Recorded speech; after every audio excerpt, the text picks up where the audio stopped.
Շատերն այս կյանքում ապրում են հասարակ, բայց ուզում են թաղվել հատուկ, բայց նա ուզեց ապրել հատուկ և թաղվել հասարակ։ Սիրելի հարազատներ, ես հենց հիմա գտնվում եմ Բիլի Գրեհեմի աշխարհահռչակ ավետարանչի գերեզմանատանը ու տեսեք, այստեղ թաղված է թե ինքը և թե իր կինը,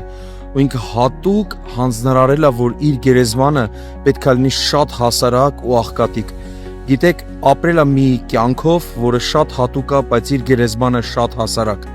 Շատ մարդիկ այս աշխարհում ձգտում են ապրել հասարակ, իրենց մեղքերով լեցուն մի կյանք, որ նայում ես ուղղակի պարզապես անիմաստ ձևով են մարդիկ ապրում իրենց օրերը, իսկ այս մարդի օրերը լցրել է Քրիստոսով ու Քրիստոսի մասին պատմել է ամբողջ աշխարհին միլիոնավոր մարդկանց,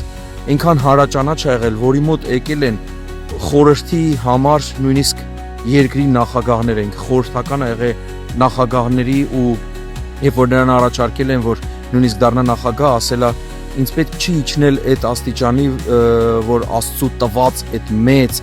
պատվի գործը իջացնեմ, դարձնեմ ուղղակի նախագահի աստիճանի, պատկերացնում եք, բայց նա թաղվել է այսենց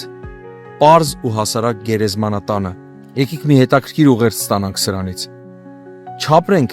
հասարակ կյանքով և ունենանք հատուկ գերեզմաններ, այլ ունենանք հատուկ կյանք, պատշաճ կյանք, սուրբ կյանք ու թեկուզ լինենք այսպիսի հասարակ գերեզմանոցում, որովհետև այս գերեզմանոցը չի կարևորը, այլ կարևորը, որ մենք լինենք երկնքում, Տիրոջ գրկում։ Աստված օրհնի ձեզ, ընդունեք Հիսուսին որպես Տեր ու Փրկիչ, որպեսզի նրա գրկում լինեք։ Ամեն։ And all of heaven will rejoice.